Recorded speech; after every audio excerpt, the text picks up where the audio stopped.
სოფელ მეჯუისხევში იყო ლიბერტი ბანკის ფილიალი, სადაც მუშაობდა ირაკლი იარდალაშვილი. ერთ-ერთი მისვლის დროს მთხოვა დედამისმა, რომ ერთად მუშაობდნენ დედა და თვითონ, რომ 300 ლარიანი სწრაფი სესხი ამიღო მე ჩემს სახელზე და იმისთვის მიმეცა. შემხვდა მე ირაკლი და მეუბნება დედა ჩემსა შენი ნახვა უნდაო.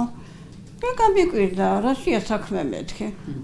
მეზობლები არიან ახლა ძალიან ახლო არა, მაგრამ მაინც მეზობლები არიან.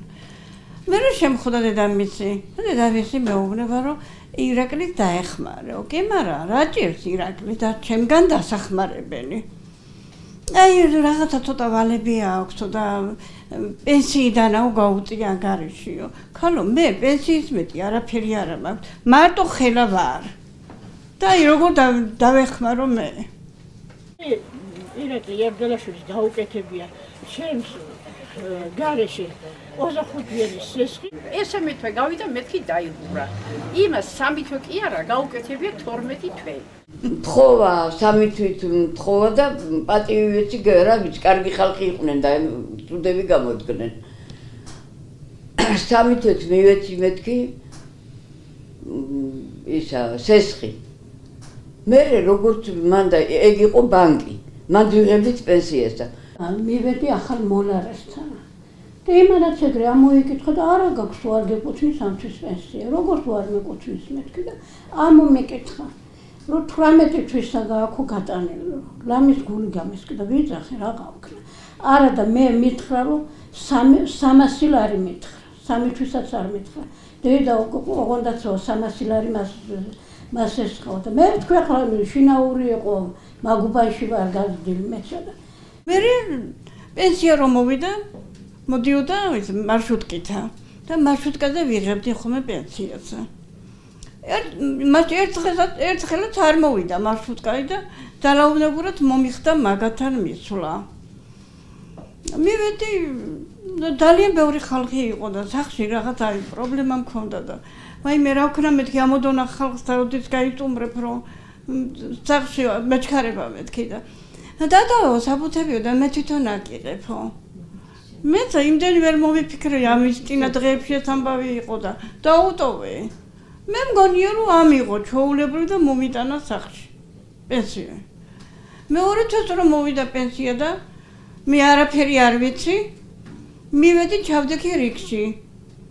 და გადავაწოდე საბუთები და ქალბატონო თქვენ პენსია არ გეკუთვნითო. რატომ არ გეკუთვნით მეთქი? იმიტომ რომ 18 თვისე გატანილი გაქვსო. ვაიმე კიდაღამ გავგიჟდი. რაც მელაპარაკებით, მე არ გამიტანია არასოდეს საერთოდ არ გამიტანია კრედიტი მეთქი.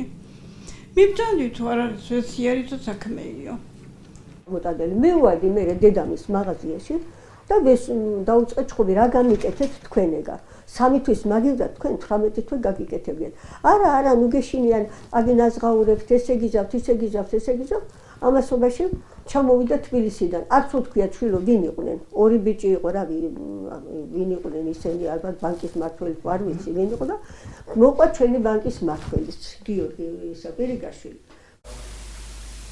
მე არაფრის გასარკვევად არ ყოფილა რომ უბრალოდ აუდიტის სამსახური მივიყვანა ერთ-ერთ დაზარალებულ ოჯახში, რომელმაც განაცხადა ამის შესახებ.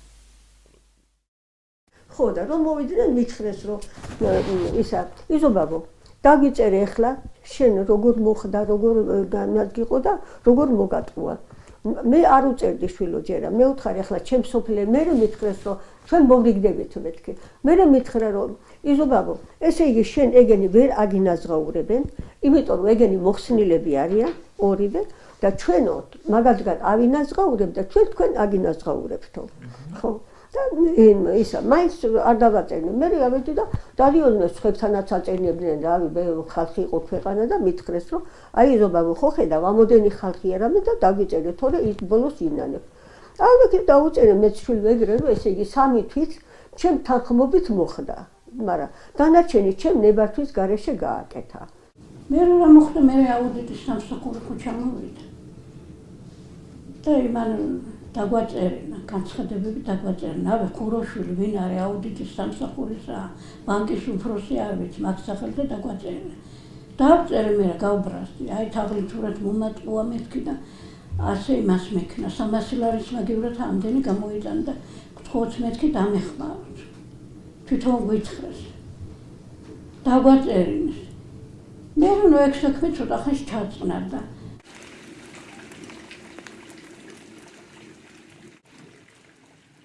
ამაცა ძალიან კარგი მუშაკი იყო. აი თბილისმა ორჯერ დააწინა ორაშვილო, ისეთი კარგად ამუშაობდა. ხო და ბოლოს აი რომ დადგა იმის საკითხი, რომ ირაკლი დარჩენილიყო და ემუშავნა თუ არ ემუშავნა, გორი იყო წინააღმდეგი და თბილისი იყო ისა რომ ემუშავა ირაკლის აისევა, მაგრამ გორმა აღარ დაუშვა. არა წყობდა და იმიტომ ჯებისაშვილს თავი კაცი. ჯებისაშვილმა თავისი ნათესავი მოიყვანა და დასვა მანდა. დედამისი მოვიდა სიცილით, აი შემოვიდა მაღაზია რომ არის რა ქვია პოლიციის წინა. ეგა ჩვენი მაღაზია იყო შვილო, ეგეც აღარ არის ჩემი. ეგეც აღარ არის. გავყიდეთ ამ ვალების გამო. ეს სახლიც ეგრე წავიდა ვალებშია. ვეში აღარაფერი აღარა მაქვს მაღლა. მე აი რასაც ახედავთ, აი აქა ესა მაქვს. ვეშიც კი გავყიდე, ყველაფერი დავყიდე, რომ ეს ვალები მიმეცა ამ პენსიონერებისთვის ამე. მაგრამ არავინ არ არის ისა წინააღმდეგი ირაკლისი, იმიტომ რომ ყველამ თავისი ნებით გაუკეთა ეს ცეცხლი და ირაკლიც უხდიდა ყოველთვე და თვე თავიანთ კუთვნილ პენსიას. ხო და მე ისე მოხდა რომ მოვიდა აუდიტი თბილისიდან, ჯებისაშვილის დავალებით ჩამოვიდა აუდიტი და რომ გადაამოწმა სალარო სწორად ჰქონდა თანხა გაატანა სწორად ჩააბარა სალარო. მაგრამ იმაზე უკვე იმას აქნეს რომ აი ეს პენსიონერების ის რო ჰქონდა გაკეთებული, მაგაზე უკვე გაამახვილეს ყურადღება. მაგრამ ეს ბავშვი იხდიდა იმ დავალიანებას რაც ჰქონდა თან ხალხის წინაშე. ნასესხი. ხო. და ზოგჯერ ხო გეუბნები ისეთი მაგრად მუშაობდა რომ ზოგჯერ სამჯერაც მიდიოდა გორში ხომე და თვითონ ამუშავებდა ბანკსა თავისი თანხებით და იმ წუთშია ტაქსის ბძღოლისა 200 ლარი გვაქვს ისევ მისაცემი. რატო უნდა ყოფილიყოს ეგრე რა? აი ხლა მანდროზიის ეგ ბიჭი მაგას კარგად ამარაგებენ ფულითა და მოაქვთ. მე მოგვივიდა იმ ხელა 45 ფურცელი დაბეჭდილი მაქვს. რო გვიჩიოდა ბანკი. წერე და იკითხეთო. ეგრე გამოვიდა. მე მივედი ახალგაზრდა რა ქვიათ. იურისტთა ასოციაცია. ხო, იქა და იმათ დამიწერეს და მომცეს, მითხრეს რომ სასამართლოში შევიტანე სასამართლოში. აი რაც აქ ველაპარაკეთ, ეგენი ველაპარაკე სასამართლოს. იქიდანაც იყო კაცი. თბილისიდან იყო ჩამოსული ბანკის თანამშრომელი. მოსამართლემ მითხრა რომ თქვენ უნდა მორიგდეთო. მე ვუთხარი მაგასთან მე რა მაქვს მოსარგებელი მეთქი, კი არ ვიცოდი თუ ბანკის კაცი იყო. გათახშირებული ბანკი რაც გვაპატიებს მეთქი. ხო, აი ეგრე ვუთხარი. რა მორიგებაზე მოდის ბანკი? ბანკი მორიგებაზე მოდიოდა რომ რამდენი უნდა გადაეხდეინებინა. აღნიშნულ საქმესთან დაკავშირებით, როდესაც ბენეფიციარებს თანხა გამოატანა ლიბერტი ბანკის ერთ-ერთმა თანამშრომელმა და შემდეგ უკვე დაიწყო როგორც სისხლის, ისე სამოქალაქო წესით უკვე ბანკმა აღნიშნულ საქმესთან დაკავშირებით მოგმართეს ბენეფიციარებმა სადღაც 15-მდე ადამიანმა, ვინც ჩვენამდე მოვიდა, მას შემდეგ რაც ბანკმა მიმართა სამოქალაქო სარჩელით სასამართლოს და მოქალაქეებისგან მოითხოვა მათ სახელით გატანილი თანხის უკან დაბრუნება.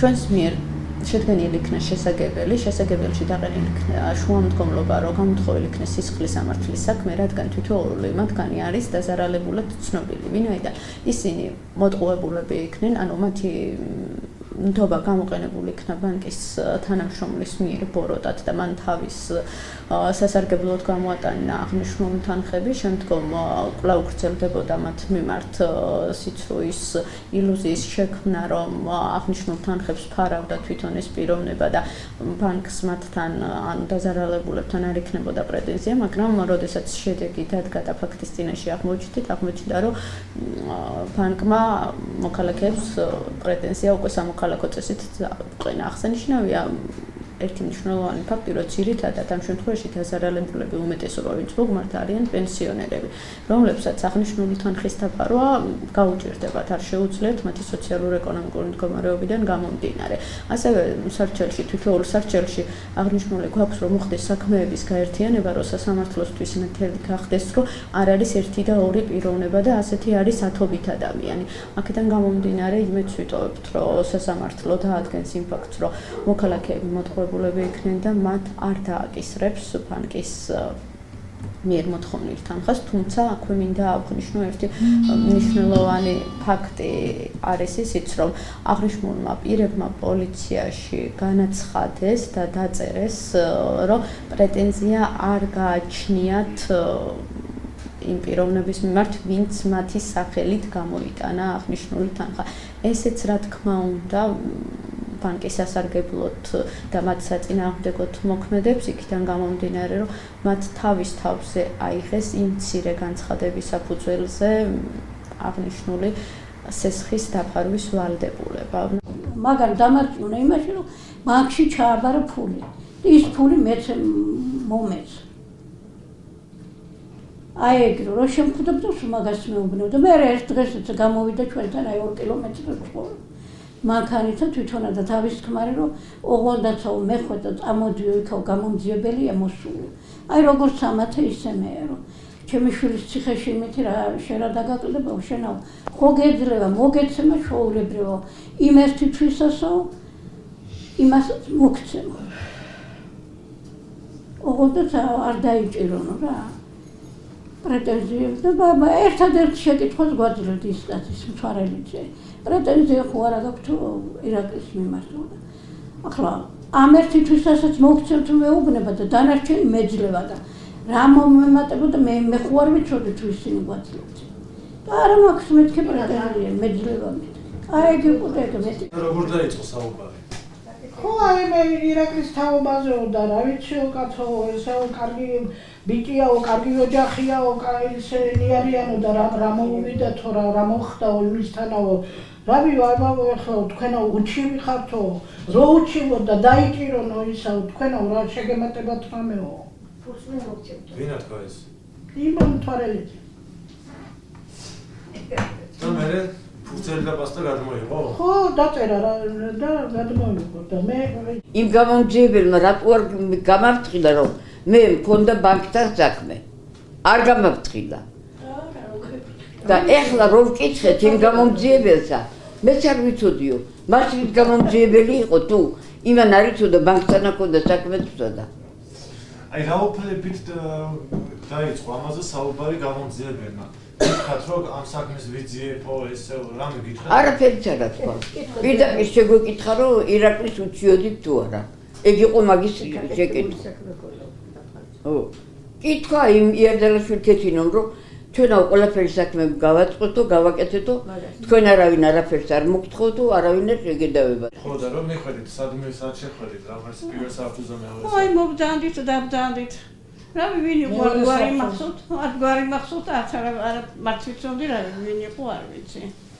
ხო ხოდი გვეკითხებოდა რაღაცაებსა და ესე უნდა დაწეროთ, ასე უნდა გააკეთოთ, ნუ გეშინია თქვენო, თვით არაფერი არ არის ესა, პენსიასაც მიიღებთ და ნუ გეშინა კარგად იქნება ყველაფერი.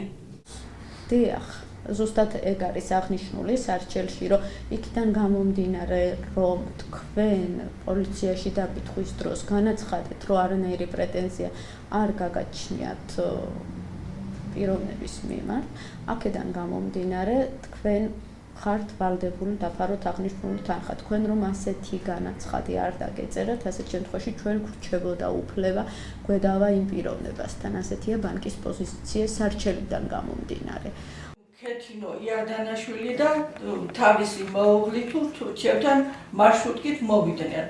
თუ უნდა წამოხვიდეო, ხო გიხდითო ჩვენ ხო აგინაზღაურეთო, ვიღებდით სოციალურ დახმარებას.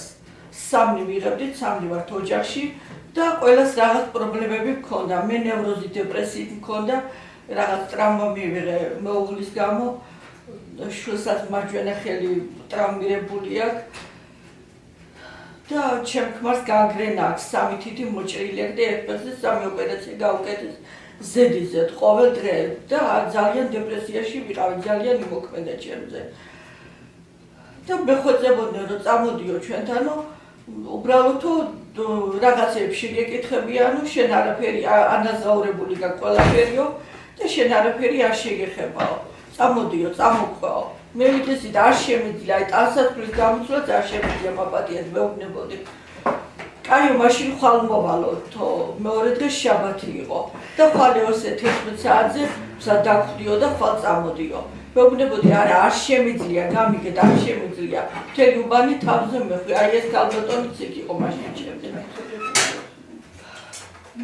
მეორე დღეს მოვიდნენ ეს ცოლ-ქმარი ისევ და ჩემმა ქმარმა წადიო, უხერხულია 2 დღე გადიანო და წადიო. ზალი ჩამს ის მარშრუტკაში და წამიყვანეს. მე არ ვიცოდი არ ვიყავი გაგებაში სად მივდიოდი და სად მიყავი. ენად დეპრესირებული ვიყავი. ნევროზული. წამებს ეხლაც კი 2 წელია ვსვავ წამებს. მივიყვანეს იქ ჩემთან და 2 კაცი იყო. ეს მილიციის თანამშრომლები 1 თუ 3 შემოვიდნენ. ეს რომ ჩვენ იმ პიროვნების მშობლებმა გვითხრეს რომ აღნიშნულ თანხას ჩვენ დავფარეთ აღნიშნული თანხა ჩვენ უკვე და ბანკს თქვენთან პრეტენზია აღარ ექნებათ და მათი მიზანიც მხოლოდ ერთი ეს იყო ამ პენსიონერებისა რომ თუ მათ თანხა აღარ ექნებოდათ გადასახდელი რა თქმა უნდა არავის როგორც თვითონ ახსენეს არავის გაუბედურება არ ჰქონდათ მისნათ და აქედან გამომდინარე ვინაიდან მათ უთხრეს რომ უკვე დაფარულია აღნიშნული თანხა ასეთ შემთხვევაში დაწერეს ხელწერილები მაგრამ აქ არის უკვე ერთი მნიშვნელოვანი საკითხი. ვინ დაფარა ეს თანხა? დაფარა ბანკმა თუ დაფარა პიროვნებამ, ვინც მათი სახელით ისარგებლა. მე და ჩემი შვილი წავედით თბილისში, ლიბერტი ბანკის ოფისში წავედით და უფროსთან ვთხოვლობდით შეხვედრასა, არც კი შეგვახვედრეს. მოიტანეს რაღაცა ტელეფონი, იქ ჩაიწერეს ჩვენი ლაპარაკი და მე მიუტანეს უფროსსა ეს ჩვენი ლაპარაკები. რომ ჩვენა მეუბნეოდით, რომ ამ ხალხს რო დაურიცხეს ვინც დარჩნენ, ამათაც დაურიცხეთო და ჩვენ ნელა-ნელა გადავიხდიდით ბანკში. არ აქნა ბანკმა და. ანუ თქვენ ამ შემთხვევაში ურთიერთობა ბანკთან გექნებოდა პენსიონერებთან? კი, ბანკთან გვექნებოდა, პენსიონერებთან აღარ გვექნებოდა. და უარი გვითხრა ბანკმა და. არაფრით არ დაურიცხეს იმ დანარჩენებსაც.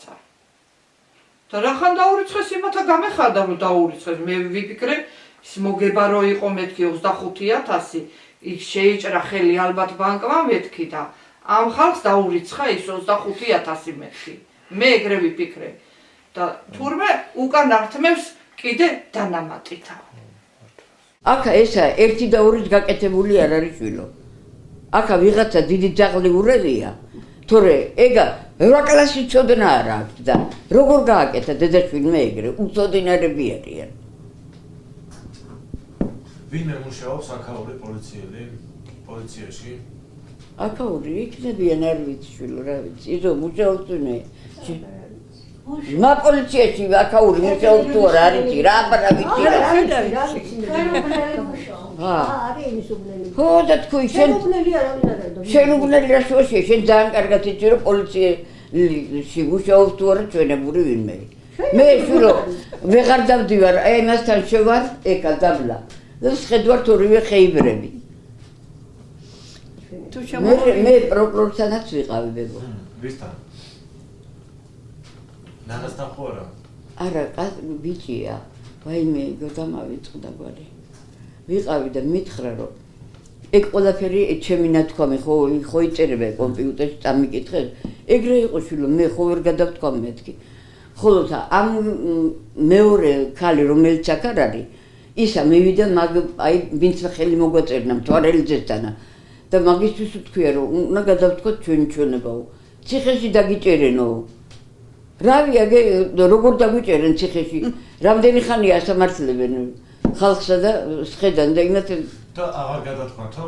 ხო აი ეგრე გითხრა ხელი გამოთე კამერაზე რატომ ეჭიდავენ? არ გიტყვი გამოთე კამერა რატომ ეჭიდავენ? რატომ ეჭიდავენ? სად გეჭიდავენ? გურიზი გეჭიდავთ. თქვენაც გაინტერესებთ გითხარით. ჩვენთან პიროვნულ არ მუშაობთ, თუ რამე გაინტერესებთ დანარჩენი სხვა მიმართეთ პრესცენტს. ჩვენ კიდე პენსიონერების ვალებში ჩვენ კიდე აღარაფერი ახალ ვალებს ვიხდით პენსიონერების საიდან. დედა ჩქარა გამომიგზავნე ფული რომ წამოვიდეო. უკანა ბილეთიც აღარ ჰქონდა, უკვე დაზღვევასა გაუქმებია ის უკანა ბილეთიცა და ჩარჩა იქა. დღემდე შვილო ქუჩაში ცხოვრობს, კარდონზე ზინავს. 26 კილო დაკლებული. კარდონზე ზინავს. წორვა. იმ დღეს აი მომწერა რომ დედაო თირკმელები შეტევა მომცალო, კენჭები და ისინი და სასწრაფო მოვიდაო და საბანტყოფოში წამიყვანეს. მე ისე მიიყვანეს, ისე ვიგდაცვა კარდონს. წუჩიაც არალეგალი არის იქა. მე ჩავედი საგარეო სამინისტროში, ეგეც უნდა ვთქვა. საგარეო სამინისტროში წავედი თბილისში, ამთხოვე რომ ჩემი შვილი გადმომაყვაინდეთ მეთქი, ესეთ მდგომარეობაში არის მეთქი. შიერი მიკვდება მეთქი. შიერი კვდება მეთქი, არალეგალია მეთქი და ძალიან ვთხოვოთ გადმომაყვაინდეთ ჩემი შვილი მეთქი. ხო და ქუვეითში ყოფილა მაგათი საელჩო. დაურეკე იქა მომცეს ტელეფონის ნომერი დაურეკე და ესეთი პასუხი მომცეს რომ ხოლოდ მიცვალებულებს ვაფინანსებთო. ამ ბანკის მმართველებისგან ხო არ ქონდა ზურგი მაშინ? არა, შვილო, არა, ეგ არის ფიქრო. სხვებაც ვითხრეს რომ ხო არავინ საკნაო და არა, შვილო. არა, გიორგი არაფერს შუაში არ არის. გიორგი ძმაკაცი არის, ეხლაცა ძმაკაცობს და არა. გიორგი არაფერს შუაში არ არის. ატაც ძმაკაცია და გიორგიც ძმები არიან ეგენი. გიორგი ეხლა ხო კასპში არის. არის თანხაო უპატრონო სახლის გასაკეთებლად გვინდაო და ინვენტარი უნდა მოვიტანოთო. ბავშვები უნდა ავიყვანოთო ჩვენაო. ინვენტარი უნდა მოვიტანოთო და ამაშიო დაგვეხმარეო. 5000-ს მოგცემთო და სახელი გასამართი გვაქვს და ალბათ გამოვიყენებდი რაღაცა. თუ სახელი გადახურვა არ გინდა. აბა არაფერი არა, ცოტყვილი. ალბათ რა ვიცი, თუ გადყვებენ რა. აი ისინი დახმარებები უნდა მოვიდეს, ვისაც ავარიული სახლები აქვს, კრიშებს გამოვცვლით, რამე 5000-ები უნდა მივცეთ, თუ არა ის იმებზო, რა ქვია, ობოლ ბავშვებზე 2000-ები უნდა მივცეთ, რამე და ეს არის, თუ პატივს ამცენ, შეც ჩაგწერო. მეც იმას ავქენი და იმას ავქენი, დავეთანხმე 3 თვით. და მე რომ მივედი 3 თვის შემდეგ რომ მივიდოდი მეუბნეოდი სად არის თქვენი დახმარება, სად არის თქვენი დახმარება. ვინ მოგმართათ რომ ბანკის მმართველის ოჯახის სახურავი გადაგიხურათ? ჩვენ არავის სახურავი გადამიფარეთ. თავწერასული იქა მაგრამ მეშინია რომ ჩამოიწრეს მეთქი ისინი პირდაპირ წამოვა ისა და რა უნდა გავაკეთო იმას ახლა. ესენი აი ესენია სუსწველია შვილო დაბლიდანა და აი ესა იმასა შეყალტება ეს არის მიწადაბლა მე სია გავაკეთეთ რომელიც მოხსენებით ბარათ დავწერეთ და ჩავიტანეთ ჩვენ უშუალო ხელმძღვანელობასთან გორის გამგეობაში 15 რა ერთი ბინა გაკეთდა ძალიან სახურავი შეუცვალეს და დანარჩენებს ჯერჯერობით და ეხლა ერთ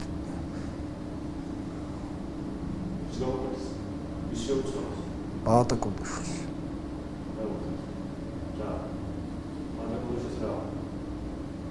სახურავი შეუცვალეს რომ სტიგიაზე დაზიანო კომისიამ შეისწავლა და ოკეი ბატონ პატა როდის მოხდა ამ სახლის გადახურვა და რატომ სტიქიის შედეგად რომ დაზარალდა გამოგიგზავნი მე შენ სურათებს მეილს ხო დამიტო და გაჩვენებ რა მდგომარეობაში იყო კრიშა რა ეს ხო ძველი ის აგერ ეთყობა კიდევაც ამერებს ჩამოსულებს და დიახ აქ ესა აგერ კედლებია კიდე იმის მერეს ცოტა ხო შეგვიანდა ეს ყველაფერი ამიგე გააფუჭა სულ ყველაფერი შიგნით ჩამოსულები იყო და მიმართეთ თხოვნით გამგეობას მუნიციპალიტეტსა გამოგვიყვეს ისინი რა ქვია მასალა რა და გადახურეს ბიჭებმა და როგორც მე ვიცი არა აქვს მიღებული თანხა, რომ გადაუხადოს სამუშაოების შესრულებაში თანხა.